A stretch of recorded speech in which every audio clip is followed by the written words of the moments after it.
Malacanang iginit na hindi nagpapahinga ang administrasyon para mapanagot ang mga sangkot sa flood control scandal.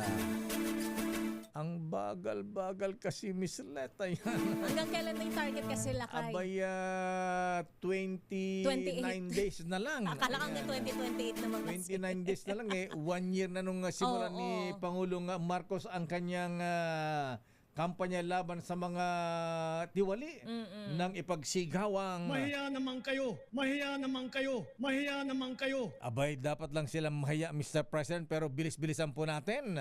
Baka magkalimutan. Aris number 14, Let Narciso, please come in. Miss Let. Lakay ni Seiya muling iginiit ng Malacanang na patuloy ang ginagawang pag-iimbestiga para mapanagot ang mga sangkot sa korupsyon kaugnay ng flood control scandal. Tugon ito ng palasyo sa angal ng mga nagprotesta sa White Ribbon Movement March kahapon na hindi pa rin napapanagot ang mga sangkot sa katiwalian mag-iisang taon mula nang isiwalat ni Pangulong Ferdinand Marcos Jr. ang eskandalo. Ayon kay Palas Press Officer Claire Castro, mas magandang makita ng mga grupo ang inilalabas na updates ng gobyerno sa mga investigasyon. Hindi naman anya nagpapahinga ang Ombudsman, Department of Justice at DPWH para masampahan ng kaso ang mga dapat kasuhan at mapanagot ang mga dapat managot. Binanggit rin ni Castro na may 2 dati at kasalukuyang senador na ang naipakulong habang nililitis ang kanilang kaso at may mga napafreeze ng ari-arian ng mga sangkot. Pakinggan natin si Jose Castro. Sana makita nila lahat ang naging accomplishments kahit wala pang 1 year. Kahit wala pang 1 year, marami na pong nagawa. Nagkaroon na rin po ng freeze ng assets ng mga sinasabi nating maaaring sangkot sa flood control mess. So sana po ay makita nila ito at wag na masabing walang ginagawa ang gobyerno.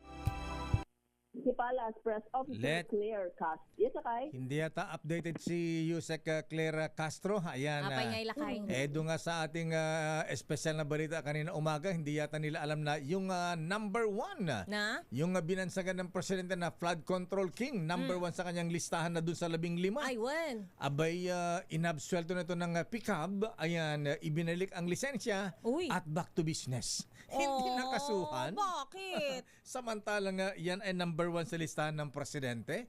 Anyari. Ayan. Kanino nakakapit, Lakay? Yun ang tanong. Kaya siguro paalala kay Yusek Claire Castro, ayan, kalampagin din. Hindi lang mga senador, congressmen, yung mga contractor din. Correct. Ayan, wag lang si Diskaya. Ayan. Dami pa nila eh. Oo, 15 mahigit yan eh. Ayan. Bakit isa lang? Ayan. Ang sabi na kayo ng Malacanang ay nilinis na daw yung listahan ng mga contractor. Nilinis. Nilinis. Paano naglinis? Nakapost daw sa website ng DPWH yung mga blacklisted. Ba't walang nakakasuhan? Yun na nga. Ba't Diskaya lang yung naririnig natin, nakita natin? Ba't blacklisted lang? Ba't hindi nakakasuhan? Dapat kasuhan ng mga yan. At makulong din, Lakay. Oo. Baka naman kasama pa rin sa iniimbestigahan. Ang tagal. Isang taon, mag-iisang taon na. Moving target, Lakay. Baka magkalimutan kahit tuloy nag-rally yung White Ribbon Movement kahapon. Nagkakalimutan na. Matumal. Abangan natin, Lakay. Ayan, sige. Ayan. Mga susunod pa. Ayan, paalala mo kay Yusek Claire Castro, ha? Wag lamang yung, okay, at least may naipakulong ng senador, pero yung iba pang kasabwat, yung mga contractors. Madami pa eh. Dami pa niyan. Dapat wag kakalimutan. Okay nga, Rod. Maraming salamat, Miss Leta. Teka, dumating na ba ang... Teka, kumusta yung pag-iikot ng presidente sa Zamboanga at sa Sulu? Lakay, nakibudel fight sa mga sundalo ang komando. Ganun ba? Matatandaan mo, last week ay ang kabudel fight ng presidente ay mga magsasaka at mga irrigators. Ngayon naman ay yung mga sundalo sa Sulu.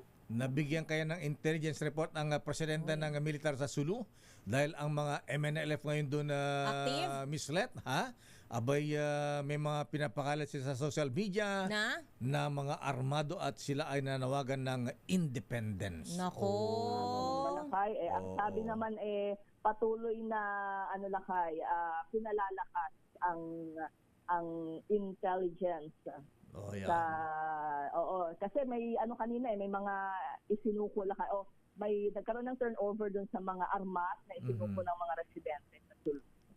Mga paltik yata, mga Maliliit ba lakay? Wala yung mga high-powered? yung mga sira-sira ng mga garan. Ano ba yan? Yung mga rusty na? Anyway, well, sana nga malaman ng presidente yan at hindi lang yan. Hindi lang pagtanggap na intelligence report, maaksyonan bago tayo magkagulo-gulo naman dyan sa Mindanao.